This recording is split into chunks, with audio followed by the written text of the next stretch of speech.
Ladies and gentlemen, welcome back to the AR Wrestling Podcast. It is me, Alex, and my co-host, Ryan, who just got back from Yo, vacation. What's going on, Ryan? what up, y'all? I How was your saw a lot vacation? of bears. You saw a lot of bears? Saw a lot of bears. There's a lot of bears in Tennessee, y'all. Oh, yeah, but, we're, as usual, we're going to go over our review this week. We're going to talk to you all about it. We're going to give our, what would have been our predictions for Bash in Berlin. And, we've already posted that episode, I'm pretty sure, and once we get done with this will be posted as well. But to get right into the news, all of us know literally that Monday, right before Monday Night Raw, Sid Udy or Sid Vicious, Psycho Sid, Sid Justice, however you know him, he sadly passed away at the age of 63. He was young. But he wasn't I heard he was not like all the a lot of other older guys.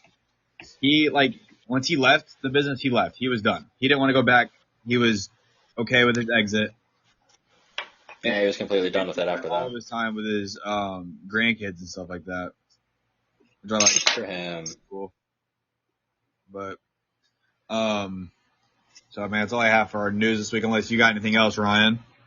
I do not have anything else for the news. Let's hop right Welcome into it. welcome to the pod. Welcome. But all right, so let's get into Monday Night Raw then. As soon as the intro for Monday Night Raw gets over with, we open with a promo, not a promo, but a little just picture of a memorial for Sid Vicious, rep. And then we also see Braun Breaker, American Made, Braun Strowman, and Bronson Reed, all the Brawns, All the Browns. showing up to the arena, for Monday Night Raw, before Bash in Berlin and Providence, Rhode Island.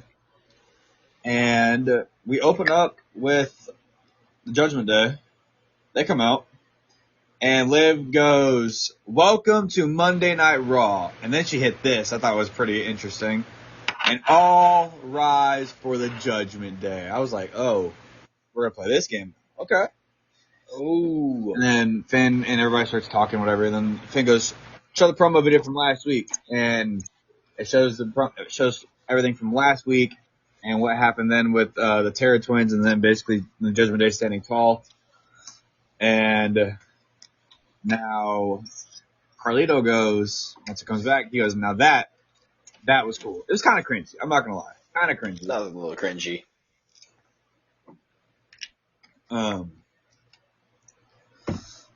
But Finn goes, "We aren't the bad guys here. You guys are. And you got exactly what you deserve." And Liv calls Rhea self-centered. And she goes, "I hope you realize Daddy Dom and I will always be on top."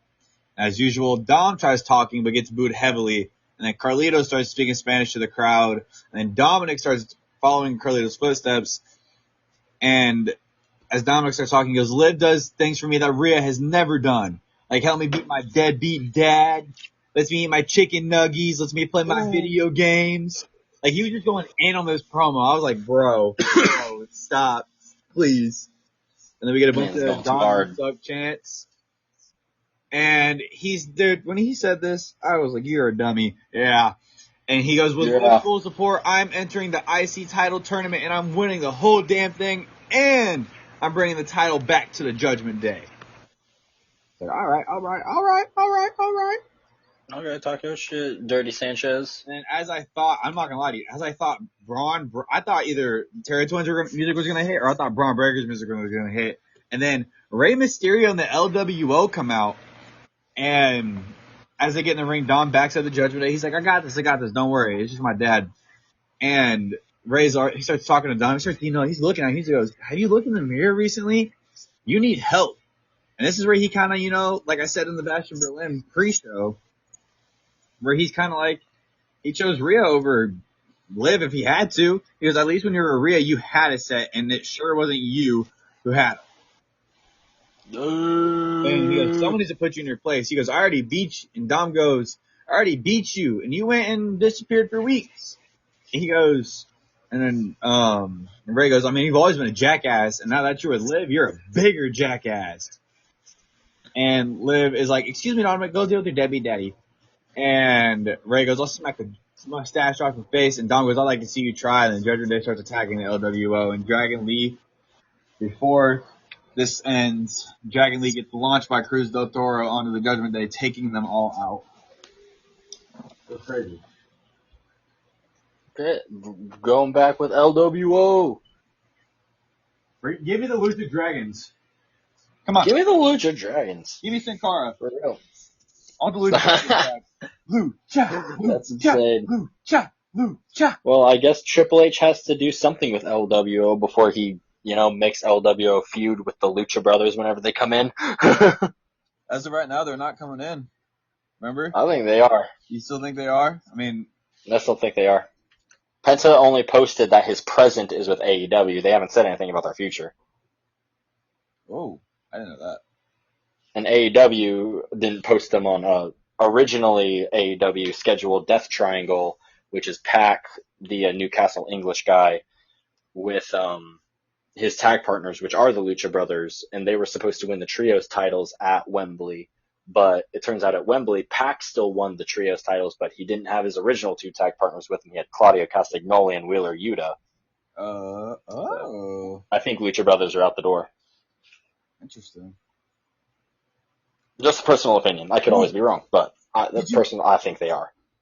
Dude, did you see what happened to Odyssey Jones today? Miedo. What happened to Odyssey Jones? Bro, he got taken off the WWE roster completely. What? Like it was like 3 or 4 o'clock today. Just straight taken off. It was. I heard that happened to Omos too. Huh? I heard something happened to Omos too. No, Omos is fine. Dude, it's crazy. There is no, I'm going to go back and look, but everything I saw, there was no Odyssey Jones, and it was all credible web, or credible sources, because Fightful had posted something.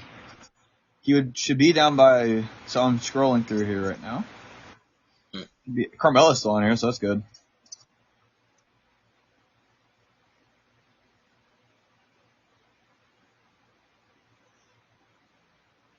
Bro, he's gone. Because he should be between Obafemi and Omos, and he's not. Damn.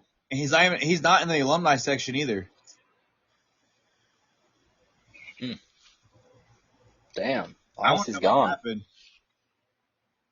I want to know why he got taken off. I want to know why he disappeared. I really They just started all this New Day stuff with him, really. No, and I really liked him. He got drafted over a fucking year ago, showed up on TV twice, and now he's gone again.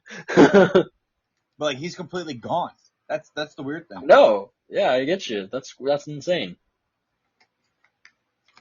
Everybody. Oh God. Anyways, after this, we get a Gunther versus Randy Orton Bash in Berlin promo video. Right before the 8-man tag match that we see. And it's basically just going over, they're going to fight each other, this, that, the other, we know, yada, yada, yada. And,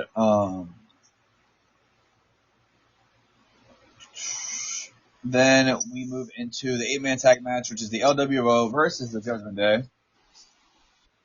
And basically, Cruz del Toro and Joaquin Wilde fly around the ring until the Judgment Day take control, using the numbers game against them. And the LWO slingshot Joaquin Wilde into the Judgment Day off the ropes, as he usually does every match he's in. And Joaquin Wilde kind of goes crazy when then he gets absolutely destroyed by the Judgment Day until Ray gets tagged in against Dominic, and Ray starts flying around the ring, pulls Dominic down by the mullet. But the Judgment Day on the apron distract him, letting Dom get some nice shots in. And Corey Graves says on commentary, Dom spent his last relationship having someone regulate his chicken tendy intake. That's no way to live. I agree. That is no way to live. No way to live. And I agree. I agree to that. I don't like Dominic, but stand for yourself, King. Oh, God. Then each member of LWO take out a different member of the Judgment Day with a dive on each different side of the ring, dude. It was it looked so weird, and the camera shot they used for it was so good. Yeah, it was. I don't know. They shot it from direct. You could definitely tell one of them was running to the other. But then Ray would hit Dom with a 619, but Liv pulls Dirty Sanchez away from a splash as Ray absolutely eats shit from the top rope, and Dom is able to hit Ray with the pin for the W.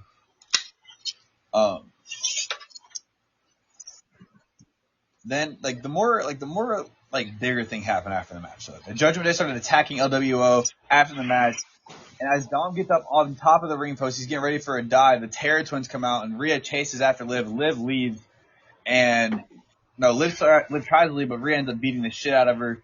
And Rhea and Damien both corner Dom while he's on top of the ring post. And Judgment Day comes to help Dom, and Terror Twins give their finishers to JD and Carlito. And as this happens, I believe Dominic tried getting involved, and he gets absolutely It's shitted on. Dude, that match at Bash of Berlin was fire. We'll get to that when we. It was, yeah. We missed. We didn't get what we wanted out of it, though. Did you notice that? Almost did. I didn't. There was no riptide to Dominic, but this was. I thought this was a fun angle right before the show that they were going into. I don't have more on this. I have something to add to this a little bit later in the show. I have it written down in the notes somewhere, I think. But yeah, I thought this was pretty okay. I'm a little bit confused on why LWO and Judgment Day are fighting again. That's it. That is. But this week, we have Michael Cole and Corey Graves on commentary. Then I believe we will officially have tonight going on till Raw hits on Netflix. We're going to have Wade Barrett and Joe Tessitore on Monday Night Raw. And on SmackDown, you're going to have Michael Cole and Corey Graves. And Ryan, I think you had the better out of the four. On commentary. I like Michael Cole and Corey on commentary. I don't know how I feel. Yeah, Michael and Corey are a really good pairing on commentary. I guess I'm about to get used to Joe Tessitore on Monday Night Raw. Right? You've never heard him do a commentary before. We're going to find out tonight. Analyst or something like that. Mm-hmm. We shall find out tonight. I'm excited. Me too. And now we get two triple threat matches for the IC title. We get Kofi versus Karrion versus Jay first, and then Xavier versus The Miz versus Pete Dunne. As the other matchup we saw. And Jackie Redmond is with The Miz. I was reading Bronson Reed and saying Jackie at the same time, my bad. And Miz is she goes, what's Miz's mindset going into the tournament? He goes, tonight, Miz can right those wrongs that he had. And Miz, he wants the IC title for the 9th time. And then Bronson Reed, he walks in, and Reed's coming back for the Miz after he gets done with Braun Strowman. After what he did to Braun Strowman, he absolutely murdered him. Oh my gosh. That one we do. Match of the year. That's what I'm saying. That, and it wasn't even like it wasn't even like a no DQ match, nothing. It was literally just a standard fucking match. And it made, oh my goodness gracious, this was amazing. We'll get to that. But then we see Xavier getting pumped for his match, and Kofi walks in. He goes, Kofi's happy they got to clear the air. And Kofi's like, Xavier's like, yeah, dude, we've been together for almost 10 years now. Bringing up, the New Day's almost 10 years old. And Xavier brings up the tag from Kofi to Odyssey last week. And Kofi's like, now we have 2 chances to bring the IC title back home to the Judgment Day. Not Judgment Day. New Day, my bad. New Day! Days on Raw, and a lot of bronze on Raw. Mm-hmm. Have you noticed that, did you notice that Xavier was wearing different ring gear than Kofi? No, I did not notice that. Yeah, Kofi walked in wearing their normal, like, Ninja Turtle, like, bright themed gear, and Xavier's was more, like, dark and almost a black, themed gear. No, I didn't notice. And even Kofi pointed out, he's like, bro, what the hell? You're like switching it up on us? And yeah, I don't know. He's kind of teasing that heel turn a little bit more. Xavier Woods is. Could be. Then we see Kathy Kelly, who is funny as hell, dude. I don't care. I'm gonna go back to her. She was funny as fuck in Cleveland. She was so funny in Cleveland. But oh my gosh, she was the the Pure best. Fusion Collective, and she goes, what kind of impact have you guys made? And they bring up Dakota Kai, Zelina Vega, Kaden, and Katana. And Shanna pipes up. She goes, after tonight, you can add Io and Kyrie to that. And then, which moves us into our second match of the night, Damage Control versus the Pure Fusion Collective. I don't know how I feel about these three still, to be honest with you, man. I don't like them still. I don't like that name. I don't like this group. Me too. But we start off the match with Zoe and Io, who used to be NXT Tag Champs, and Kyrie and Shanna, who have beef from NXT.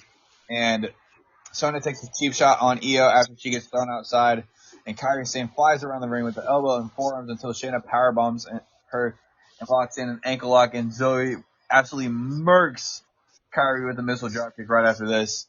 And Zelina shows up on the outside to attack Sonya Deville. Which, yeah. So hold up. This is where I got to interrupt. I'm sorry. Sonya Deville is part of the LWO. Liv Morgan was beating up LWO.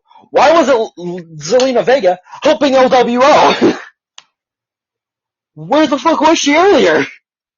Oh. I never noticed that. She has beef with Liv Morgan, too. So why wasn't she fighting them? She got beef with So why wasn't she fighting with them? I don't know, man. But then Kyrie is able to hit the insane elbow inside the ring while Io hits a moonsault to the outside and able to pick up the win. This was a beautiful finish, dude. I like these two a lot as a team. I love them. Io and Kyrie, put the tag belts on them, I say. That's what I'm saying.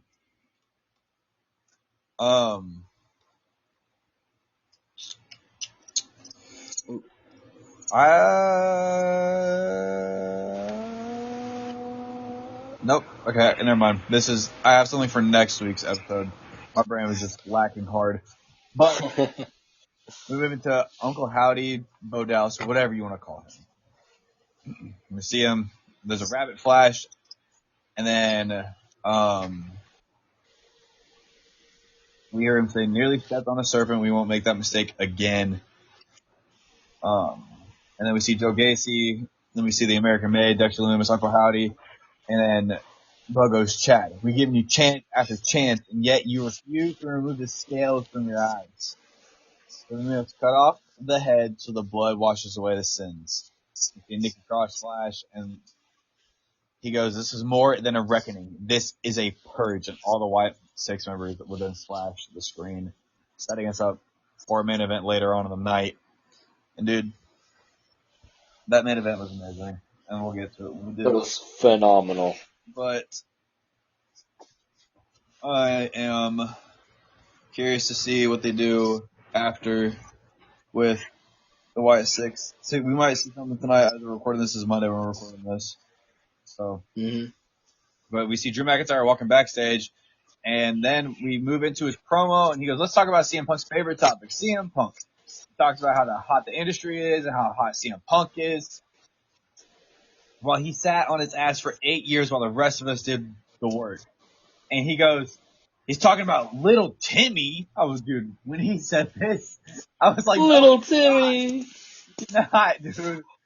Oh my God. He made fun god. of a Make-A-Wish kid, bro. I was like, what the fuck? That's I crazy. think little Timmy had like cancer or something like that, but that's still fucked. Why is he calling out little Timmy like that? What did little Timmy do, bro? What did Timmy do? But Drew ends up getting down. It's just like Punk does in the middle of the ring. He goes, "Do I have your attention now? I'm doing what I always do." The truth is, CM Punk is scared of Drew McIntyre. Drew's known since Royal Rumble and SummerSlam. Punk attacks him from behind. An enabler is someone who encourages someone to do something. And every time he chants CM Punk's name, his head gets bigger. He realizes Punk realizes Drew's gonna kill him. And every time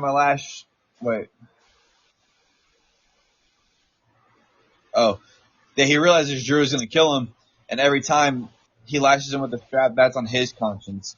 And every scar I put on him, you're gonna have to live with that. You've chosen nostalgia over the warrior who's always been there for you in the darkest times, talking about us fans.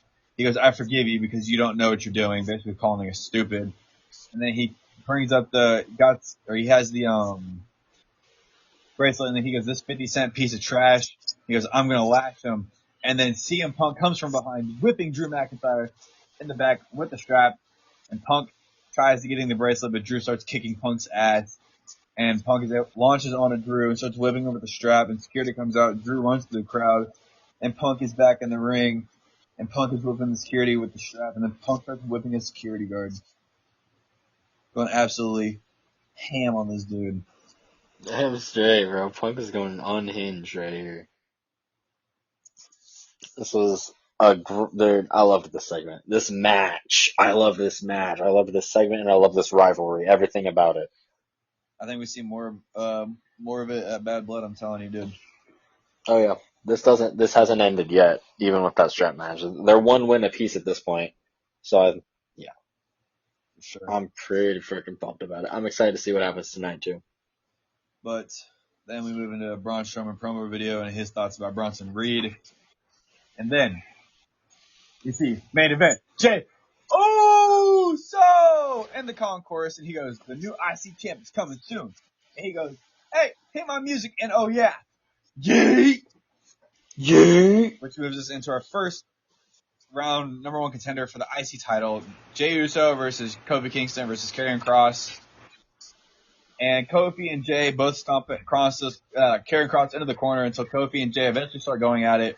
And Kofi takes everyone out with a dive.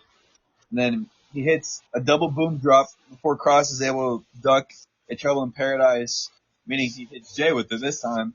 And Kross locks in a cloverleaf submission to Kofi, but Kofi, after he escapes, is thrown out of the ring, and Uso hits the spear and the Uso splash for the win because he's the main event. Jay Uso! I'm excited. He is one of four. We get to see the last two tonight on Monday Night Raw. Yes, sir. I lost my place. And then, while this is all going on, Gunther is already over in Germany. He's already doing live events over there and everything. We get a video from him talking about his match at Bash in Berlin, and then having him bring up Randy Orton. We see Orton walking backstage, moving us into his promo. And he goes, it seems like the voices I hear is yours. I thank y'all for singing along with my music. It means the world to me. Even though it took y'all, 15 years. All right. And there's one world title I love the most, and it's the World Heavyweight Championship. I was given the honor to retire the World Heavyweight Championship. What's this about, Ryan? I'm sorry, I gotta open it real quick. I'm not on the right doc. He said he didn't, though. You have a few things to say on it. This motherfucker. Why can I not find out where the spot? I closed the one doc to open the match highlight document, and now I lost the complete spot. You're on somewhere in the Randy Orton promo. He kind of didn't, though. You're right. Okay. He was given the honor of retiring the World Heavyweight Championship, but he did not. So, think about it. Cena, so he did merge technically, if we want to go back to when the World Heavyweight Championship originally merged with the WWE Championship, it was Cena and Orton, I'm pretty sure, in a ladder match or something like that. And then Cena got it. So if you want to say, or no, Orton got it or something at some point. Orton held the unified title. This was the 2013 Bryan Danielson story for WrestleMania 30. You know exactly what I'm talking about. You're talking about the 2013 TLC match. Exactly. Where the big championship ceremony where CM Punk started laughing at everything and all that. Yeah. That was the match that they unified the World Heavyweight title and the WWE Championship, and John Cena was the World Heavyweight Champion at the time. And I'm pretty sure he won the ladder match too at TLC. I'm 99% certain. Did he? Okay, Cena won Cena won the match at Money in the Bank the next year. You're right. So, Orton won that one. So if you want to technically say Orton retired the World Heavyweight title by winning the unification match, then okay, whatever. But I would say Cena technically retired it when he lost it in the unification match because he was technically the last holder of the title by itself. Or you can say it's Brock Lesnar is the person that retired it because he's the last person to hold the physical World Heavyweight title and the physical WWE Championship before they were merged into the one belt that he held for forever after that. That's the current WWE Championship, basically. Okay. So I would not say Randy retired this title at all. That is cap on my end. Okay. I don't know if you caught all of that. I didn't think about it that way, to be honest.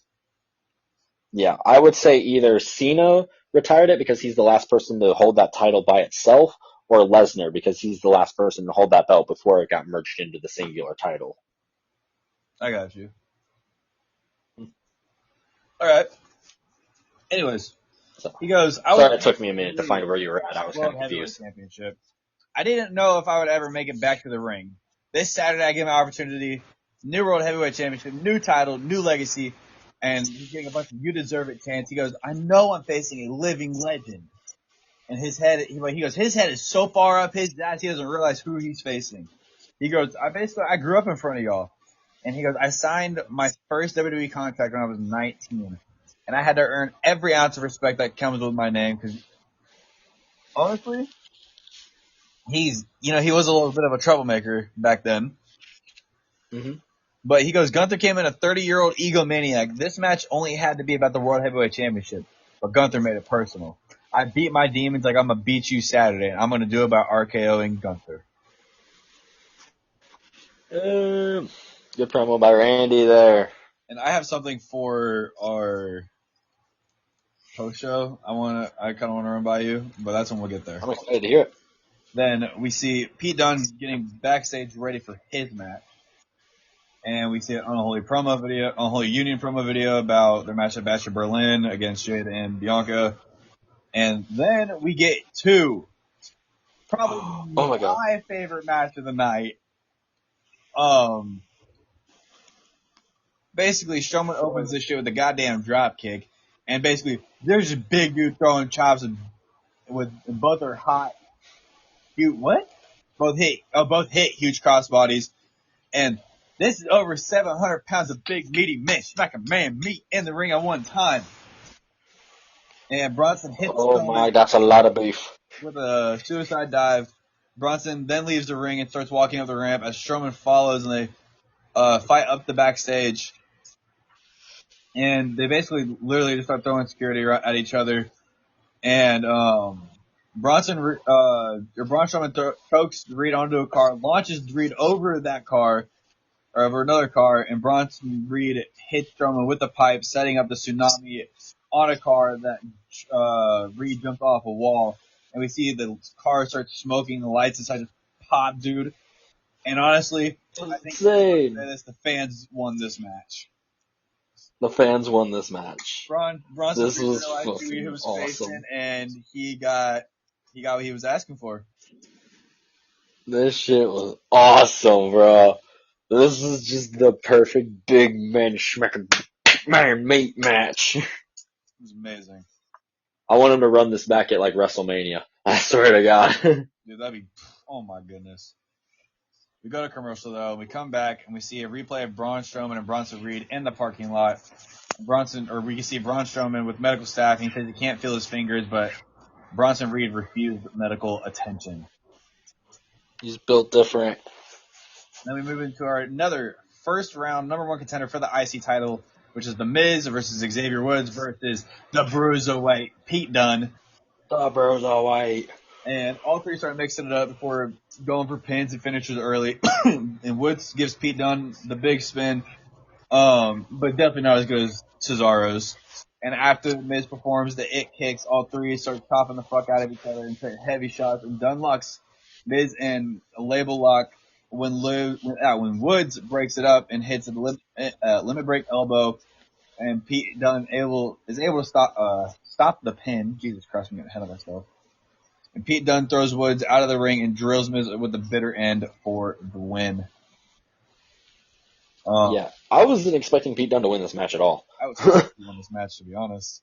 I was happy he did, but I was expecting Xavier Woods to win it because Kofi lost his match.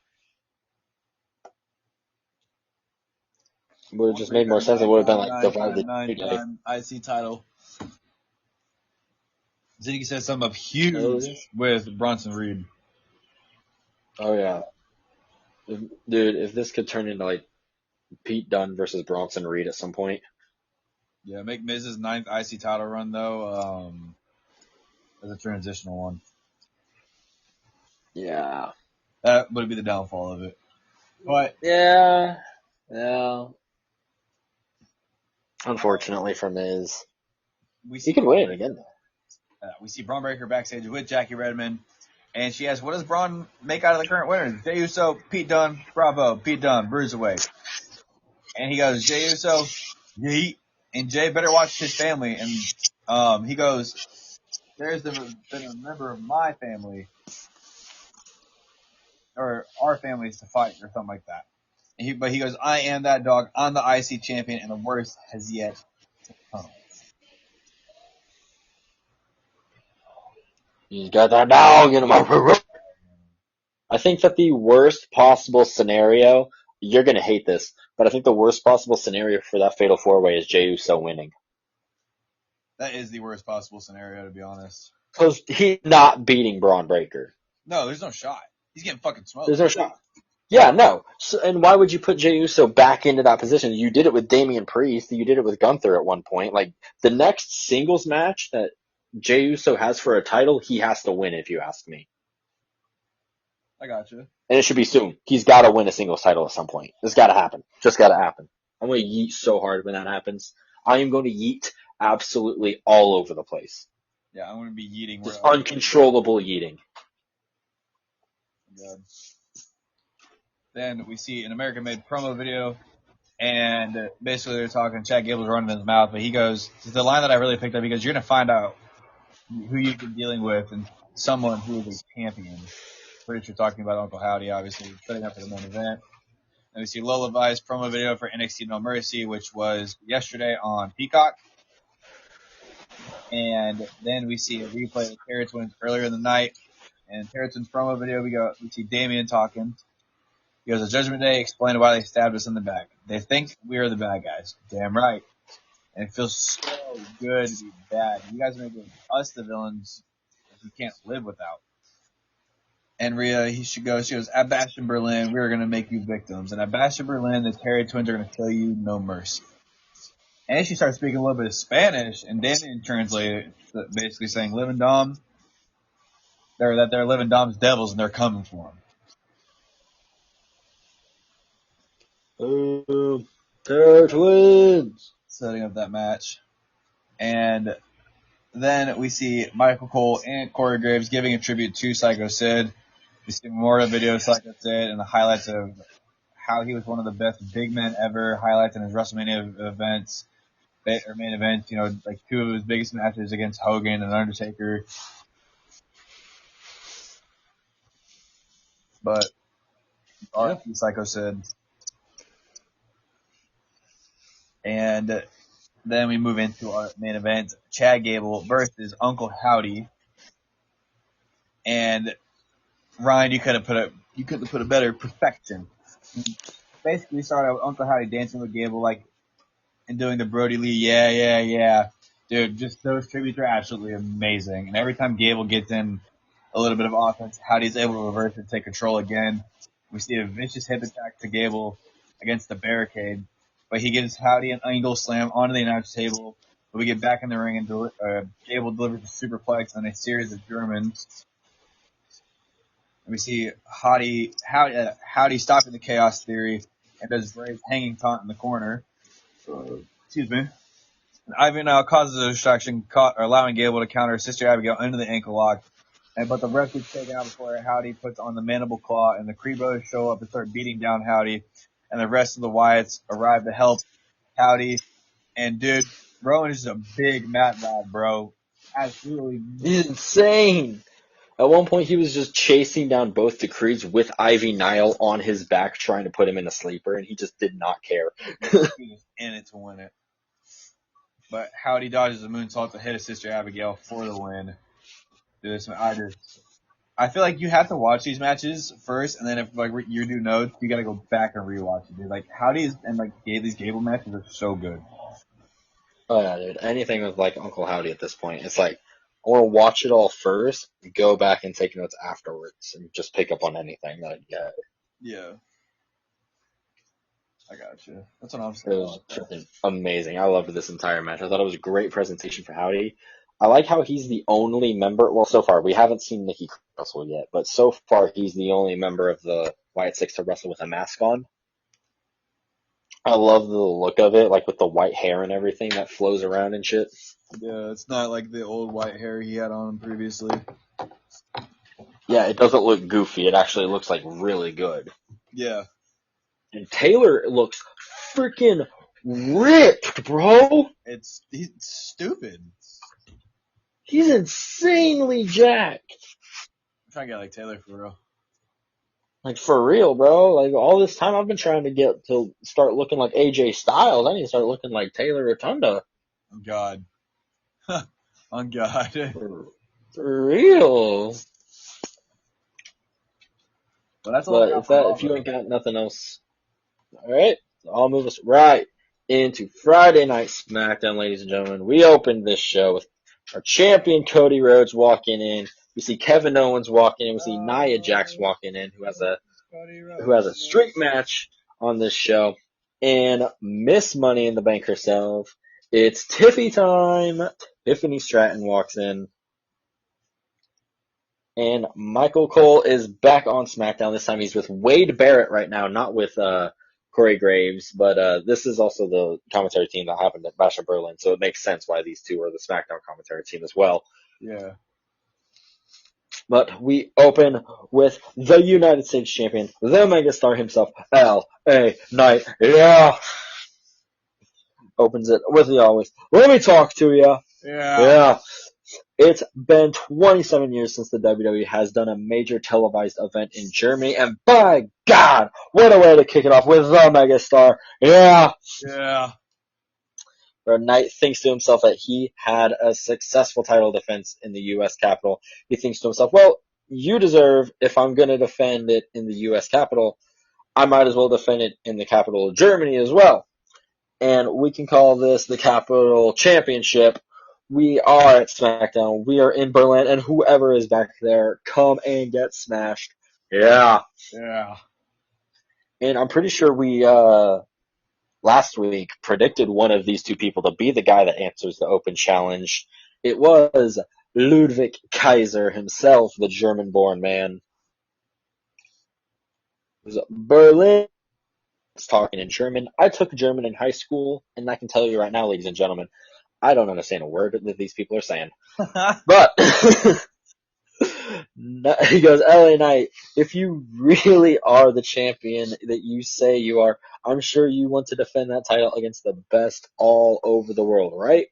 Well, we can guarantee you that no one is better for this in German soil than Ludwig Kaiser himself. After I beat you in my home capital, I'm going to take that championship and make it bigger than it ever has. I'm going to make it my own personal European championship. And you put on a little note here about the European championship potentially making a return. Yeah. So what if we see that change from the U.S. title to the European title? I feel like it could happen. I feel like it could be a really cool like gimmick thing. It just happened in AEW where MJF won the international title and then he rebranded it the All American Championship. So if you take United States Championship and brands it the European Championship potentially as like a heel gimmick, or I mean they could do it in legitimacy like you said. But I don't know about that one. Kind of interested. I like it as like a heel gimmick. I like it as like a heel gimmick potentially. Oh yeah. I'm interested to see though. Yep. It could definitely happen. Especially if like Kaiser wins it at some point and he wants to piss off all the American fans. Oh God. But LA Knight starts going on. He starts cooking again. He goes, that's real. Well, actually, this is after Kaiser gets an absolutely insane ovation from the German crowd. He's standing in there, and you would think that with it being LA Knight, that LA Knight would be the most popular guy in the ring. Nada! Nada, he's not. If anything, Knight had to start playing heel in the scenario because Kaiser was so beloved by everybody. So Knight starts pointing to the crowd, and he goes, that's really impressive coming from Gunther's stooge. You can do whatever you want, pal. But the issue is you got to win it, but I won't let you. You're going to catch 3 the hard way, and I'm going to hit it, and I'm going to quit it. Yeah. Yeah. And this is when these two get to know, and we fade to commercial. Coming back, and this match starts officially. And, bro, again, this crowd, it's insane. They don't even have to do anything initially. They just have to stand there, and the crowd is just going insane for Kaiser. That's what I'm saying. Like, just the fucking, like, heat Knight had, yet he's supposed to be the face. Yeah, insane. Like, it's nuts. Like, there was definitely, like, some people were definitely cheering for LA Knight. Like, LA Knight, I wouldn't say was getting booed, but he was definitely not the favorite in there. Yeah. It was a really cool dynamic that hasn't really been seen a whole lot, honestly, if you ask me. That's not. I agree with that 100%. Knight and Kaiser, though, for this match, I don't really got much for it. It was just insanity. They got 2 commercial breaks worth of TV time. So Kaiser had he got like basically a pay-per-view length match on free TV almost. It was pretty nuts. But it goes on and on. Knight and Kaiser go back and forth until they go on the outside, and Kaiser slams Knight into the steps, drop kicking his head into him. These two go back and forth for a while, hitting chops. Kaiser attempts like power bombs and a few submission holds. Knight eventually ends it all with the BFT, though. I was like on and off for this match. I like got some notes for it. I remember some parts of it, but I also had my cousins running up and down the stairs being loud as shit during it. But Knight ends it all with the BFT to retain the United States Championship. And crowd still just, yeah, I'm pretty sure even after the match, they were still chanting for Kaiser. I'm pretty sure he even got a small ovation afterwards. But we do move on to see the Cowboys linebacker, Micah Parson. Hopefully I said that right. Tried RKOing his teammate, cornerback Trevon Diggs. Alex, please be football and explain this. He said, please be football and explain this. Dude, it's just teammates being teammates. That's basically what it is. Just being brothers. That's all it is. Nothing special. We just seen Cowboys linebacker Micah Parsons try to be like Tommaso Ciampa and RKO his teammate, cornerback Trayvon Diggs, and be funny about it. I watched it. It was actually kind of funny. I saw it too. I thought it was funny as hell. I just didn't know who the people were that was doing it. But I'll always laugh at someone getting RKO'd. Me and my friends used to do that shit to each other all the time in high school. There was a time where we had a bet on like who could RKO each other the most times in one day. We ended up like hiding behind like teachers and shit to be like, bro, ain't no way I'm getting RKO. Ain't no way you got the balls to RKO and me in front of the damn principal. That's nuts, dude. That sounds fun. It was pretty nuts. Yeah, it was fun as fuck, bro. It came from out of nowhere, bro. Literally, it had to. I was playing gym and just all of a sudden, bro, I'm dragged to the ground in an RKO. It's nuts. Speaking of the RKO, though, we do get a promo video now for Gunther versus Randy Orton, the World Heavyweight title match set for Bash in Berlin. That match was fucking awesome. It was phenomenal. It really was. We also get a Nia Jax promo video before we get a entrance for Baron Corbin and Apollo Crews for their match against Los Garza, Angel, and Humberto of Legado del Fantasma. Match opens up with Corbin dominating using his power until Los Garza start using some double team offense. And Corbin literally picks up Apollo, like Corbin's been launched a few times, and launches him into Los Garza. Apollo gets the hot tag to Corbin, who hits flying knees and slams into all of Los Garza's second rope clothesline as well. Corbin's low-key getting good. I like this guy. Yeah, I like Corbin a lot, dude. My man here, he slams Garza into the announcer's table before Santos pushes him into the steps. This is all after a distraction from Elektra Lopez.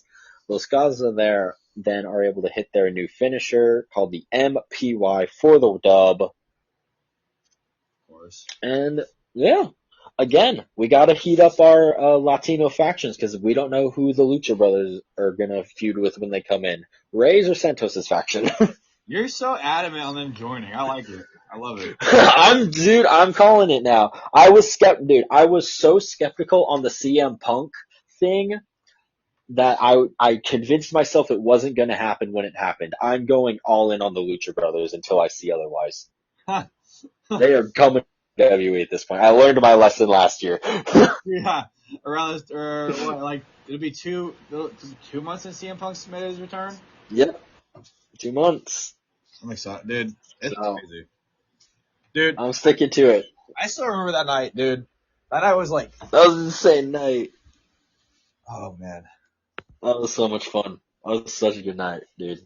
I still got a fucking elbow from you and like calf smash from you. Thanks, Ryan. Dick. Yes, sir. You're welcome. Made it memorable at least. God, how? Sorry. But then we do go back to the back to surprisingly the only Bloodline segment of the entire night. If you paid attention to wrestling news, they reported that, I'm pretty sure it was Sean Ross Sapp that broke this, that the reason that the Bloodline wasn't on anything other than just one promo video was because all of them were out of town. Well, not out of town. WWE left for Berlin, but they didn't travel to Berlin because they had Alpha's funeral to go to. So once again, RIP to Alpha, respect to the family. Rip. Rip. And then we, again, let's move into this Bloodline segment. We got Solo Sikoa standing there with the entire Bloodline surrounding him, and he goes, you know what's going to happen next week? DIY versus Street Profits versus was it a DIY versus Street Profits versus Bloodline, or is it Yeah. DIY and Street Profits No, it's versus DIY Bloodline? and Street Profits. I'm pretty sure. That's my fault. DIY and Street Profits versus Bloodline in an 8-man tag match. We think it could be different than that. It might be a fatal triple threat for the tag titles. I would love that. Agreed. You might have come up with something there. That's cooking, low-key. But he goes, you four will acknowledge me. I sacrificed my own brother Jimmy. I took out the wise man Paul Heyman. Then I took out Roman Reigns. Not only did I take out Roman, I took the Ula Fala. I took ownership of this family. Imagine what the four of us are going to do to the four of you. Solo stops Jacob from putting the Ula Fala on him before the end of the promo. And he's like, one more thing. For Cody Rhodes and Kevin Owens, whomever one of you is the champion after tomorrow, just know that the tribal chief is coming for you. So Solo is calling next, even though he lost at SummerSlam. Bro, I don't even like that. I don't like it either. Like, that's so stupid. It's really dumb. It's Cody Rhodes. More legit people, but you're still tying his dumb ass into the fucking Bloodline story. Like, what the fuck? I know. I think this is only a way to get Cody Rhodes to eventually team up with Roman Reigns against the Bloodline. Probably. I think that's what they're building towards at this point. There's something I think like Kevin Owens is still quote unquote friends with Cody Rhodes. They said they hugged, they shook hands, they walked out of Bash in Berlin together. But I think after Cody Rhodes starts to help Roman Reigns with this whole Bloodline situation, that's when Kevin Owens is going to turn on him and be like, "Bro, you're helping out Roman Reigns." That's true. Mm-hmm. So I'm thinking. Now we do move to the face-to-face promo between Cody Rhodes and Kevin Owens. Starting all of this, though, was Nick Aldis, and he talks about Bash in Berlin. We get a video package going over the European tour, and Aldis thanks the German crowd for everything, for their support, for being loud as hell, and everything. Like, honestly, I would say that at parts they were France, but I think France was just another level. They're untouchable right now. It was so good, that crowd. You're not that good. I'm sorry? You can't make the camera shake. You're not that good. Yeah. Make the camera shake. They were loud at some points in Germany, though. Give them their credit. I'm giving them their credit, at least. Like, they're really fucking good. But I'm saying, if you're shaking the entire building. I agree. To make the camera bounce, yeah. Yeah. Yeah. Yeah. Yeah. Where was I at? All this thanks to the German crowd for everything they've done, their support. And he goes, the most important match tomorrow night is for the WWE Championship, which is when we get Cody Rhodes and Kevin Owens. Well, Cody Rhodes. Sorry. Brain fart. Kevin Owens came out first. Cody Rhodes then comes out second. The decibel reader starts hitting 95 to 104 as they're like singing along to Cody's theme. We get Cody Rhodes, Cody Rhodes. Kevin Owens hands Cody a mic, shows they're still on good terms, probably. I would say like they're still shaking hands and stuff. They're still friendly. Aldis wishes them both good luck and basically gives them the ring. Michael Cole throws shade at Adam Pearce by going, well, it's glad to see that we have like a GM with like some spine in him or something along those lines. That was really funny. Yeah, I thought that was really funny as well. Kevin Owens goes, so Cody, what do you want to talk about? See, he did the thing. He did the thing. You see, he did the thing.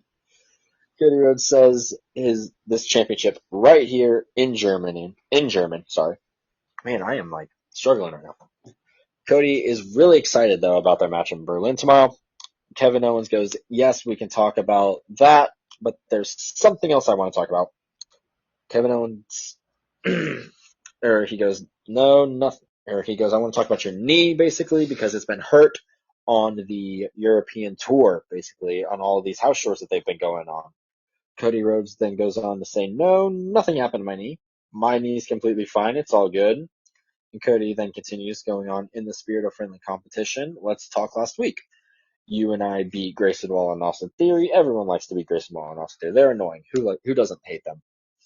But after the match is what I want to talk about. I'm a little puzzled because it looks like you were going to hit me with the WWE Championship while my back was turned before I turned to look at you. And Cody wants reassurance that Kevin isn't going to turn on him, basically, and double cross him after all of this. And Kevin Owens goes on to say, bro, I told you, they all deserved it, except for Kofi. Once again, I'm sorry, Kofi. We love you, Kofi. And Kevin goes on to say, we have never had that relationship between, he's talking about like, Cody and Kevin, like they've always been super tight, so he would never do that. Yeah. Even before I met you, you know the relationship I had with your dad. Cody goes, I don't know, Kevin. Maybe you're a little angry with. I feel. Oh, sorry, that shifted. I feel like Kevin Owens doesn't get enough credit, and I get too much. I'd be mad at it too. Kevin goes on though to say, I don't need to hit you with a cheap shot. I know you're hurt. You know you're hurt. Every night after the shows, I would get texts. I know you're hurt. If you're not coming tomorrow night 100%, like, he doesn't want the win. It's basically a cheap win. He goes, let me stop you right there. Are you trying to, what are you trying to do? What you did 3 weeks ago? Kevin goes, if your knee's fine, then how come you didn't take a knee during your entrance earlier? Kevin goes on to say, let me tell you why I think you should be 100%. He brings up when he won the title 7 years ago, I'm pretty sure it was, or something like that. A long time, 8 years ago, long time ago. Kevin got told he only got that title because of Triple H. Kevin Owens has imposter syndrome. It's something we've mentioned a couple times. He definitely does. You even seen the match in Berlin. He's got imposter syndrome. Oh yeah, I like that about it. I like it. It grounds his character more in reality. It makes him feel like more of an actual person. Yeah. Cody Rhodes goes on to say, though, I am ready for you tomorrow. I know you think you're talking with confidence, but I think it's anger. I couldn't take everyone with me. Says he loves Kevin. I don't have many friends in this business. I consider you one of them. When the match is over tomorrow, Kevin, will we still be friends? Kevin then throws the mic on the ground and he whispers something in Cody Rhodes' ear and walks away. We learned about it. We then find out. Fashion Berlin. Yep, we learned about that. He said, remember, you asked for this. Yeah. Shit. This is intense. I really liked this segment though. I did too. But Not too much to add on to there. We all know the match was really, really good on Saturday. At least I thought it was. Agreed. We then go to Baron Corbin and Apollo Crews walking backstage, and they are getting shit talked by A-Town Down Under. And, they're just pissing everybody off until, or Austin's even pissed after Corbin and Crews. And you know what I think? We are falling apart, or Grace Austin Theory said, what, I think we're falling apart basically, bringing up every little thing that has been happening over the past week, how basically Austin Theory's been taking all the bullets for Grayson Waller. And I put down as Grayson's kind of, he's like, bro, I'm just, man, I'm just, he's trying to make it there's not a lot, and Austin's still taking all the brunt. Right. Definitely still teasing that A-Town Down Under split. That's happening at some point. A-Town down. And then we get a promo video for Giovanni Vinci. He's still on his way to SmackDown. Swear to God, bro. If this becomes like another Veer Mahan situation where it's just Vinci is coming for 6 months, what the hell? Yeah, for real. I got a question though. I got a question for you. Ready. Before we get to this match, go back on Austin Theory. I just remembered about this. Somebody had posted something on Twitter. It said WWE in 2028, and it's all the world champions and the mid cards. So here you have Braun Breaker, WWE champion, Austin Theory, world heavyweight champion, Jacob Fatu, IC title, Obafemi, United States, Jade Cargill, women's world championship, and Tiffany Stratton, WWE women's. What do you think? Yes, to all of it. Pretty sure. Well, maybe not Austin Theory. I'm not gonna lie. If he works, maybe not Austin Theory. Yes. If he does promo work, I could see him world champion. I'm not gonna lie. I would switch out Theory in that list with someone like Carmelo Hayes. Mello? Yeah. Mello misses though. Mello don't miss, bro. I'd put Mello there. That's on Friday. Or I'd put Tricky Williams on there. Or I'd move Jacob Fatu in Theory, or I'd switch Jacob Fatu in Theory's spots, preferably. Honest to God, that's what I would do on that list. I don't want to live in a world where Austin Theory gets to be a world champion before Jacob fucking Fatu does. The hate, bro. The hate. The hate is real. I'm not kidding. The hate is real. I'm not an Austin Theory guy. I'm just not. Not a Theory guy whatsoever. But that's it. Or did you change anything on that list? I want to know. Huh? Or do you think that list is perfect? That list of people that you gave me for champions in 2028. I think that list is perfect. I'm not gonna lie. Man, I like all the women's champions. I like Tiffy and Jade as champions. I like that. I like Obafemi as champion. Me too. But now we do get Andrade El Idolo versus Carmelo Hayes. And you just mentioned Hayes misses, bro. He did not miss here, even though I kind of wanted him to because it was against Andrade. Oh, for real? But, oh, hell yeah, bro. Andrade's my guy. Low key. Andrade is I swear to God, y'all, I'm not trying to make a racist comment here, but Andrade is my luchador / Mexican Gunther. I'm not even kidding. That's my dude right there. I like Andrade a lot. Real. Ever since he and Cody Rhodes had a match in AEW, and Cody Rhodes set himself on fire during that match, yeah, he's all right. I'm not Yeah. But the match goes on. Andrade goes crazy in the early with a twisting dive and hangs Hayes up on the turnbuckle before stomping him onto the apron. Hayes drills Andrade with the first 48, followed by him hitting Andrade's double knees in the corner, kind of just mocking him. And these two, this is just a personal grudge match at this point. This was round 4, I'm pretty sure, between these guys. Yeah. But they continue with a springboard Spanish fly from Andrade. This was very similar to their Money in the Bank spot where they fell off the ladder and bounced off the ropes. Mello stops a top rope Hurricane Rana, making Andrade eat absolute shit before he hits nothing but net for the win and even talks a little bit more smack after the match. So personally, put it on round 5 for me. Yeah. Because now they're tied, 2 wins apiece. And even Mello made that motion towards the camera before they closed out, went to the commercial. He held up 2-2s next to each other, like we 2 apiece. We're all tied up. Yeah. So I think that this either gets built into the grudge match being decided in round 5, or they build it to what I've seen posted on the internet a lot, which is a best of 7 ending at Bad Blood. Which I think I've thrown that idea at you once or twice. Maybe. Well, you wouldn't? Would you have it in the Hell in a Cell though? Nah. To be honest, I would just I would have the one load. being To that be the only one honest, I would have being the Hell in a Cell is Rollins, not Rollins, is Punk versus McIntyre.